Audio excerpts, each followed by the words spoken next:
Вот наши предки также после работы сидели, созерцали красоту. Моя дедушка с бабушкой из Саратова.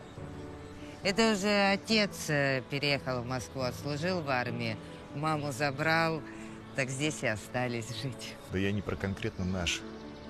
Я про общих русских предков, русичей, которые основали государство Русь. От врагов отбивались, другие народы под защиту брали. А потом эти другие отплатили нам черной неблагодарностью. Вот вчера пришла на рынок купить фрукты, персики, черешни. Так этот из бывшей союзной республики мне гнилых в пакет накидал. Пришла домой, половину выкинула. Так обидно стало. А хотела вам с Соней пирог испечь. Это не переживай. Заяц теперь вон сама пироги печь будет. А мне много и не надо. Да и не из-за пирога, а из-за того, что обманул. Ну как так можно?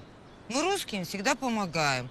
В советские годы им построили города, заводы, театры, больницы, школы. В 90-е они наших выгнали.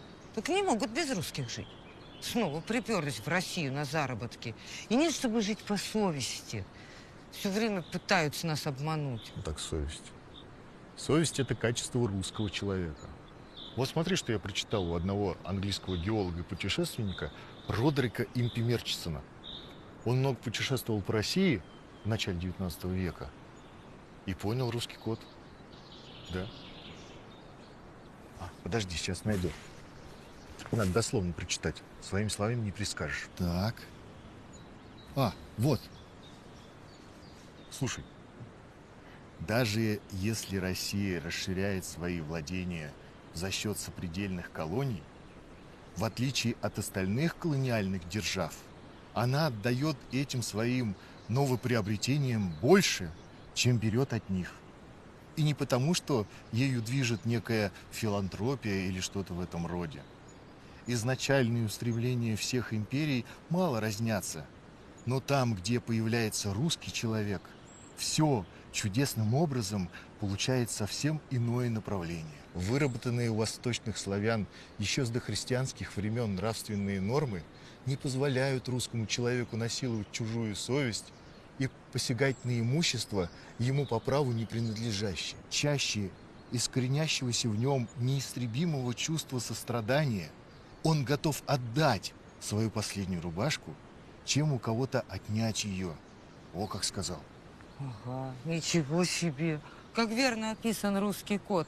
А ведь реально же мы русские такие. Отдаем больше, чем берем. Всегда готовы отдать последнюю рубаху. Защищаем всех слабых и обездоленных.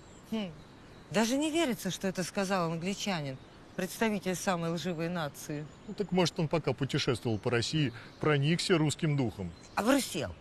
Нам учительница в школе по литературе рассказывала, что есть русские по крови, вот как мы с тобой, а есть по духу. Те, которые приняли наши устои, культуру, нравственные ценности. Вот о таких говорят обрусевшие. Обрусевший, да. Слушай, я никогда не задумывался, а вот ведь нет обританившихся, офранцузившихся, объевреившихся, обармянившихся тоже нет, да? Конечно, нет.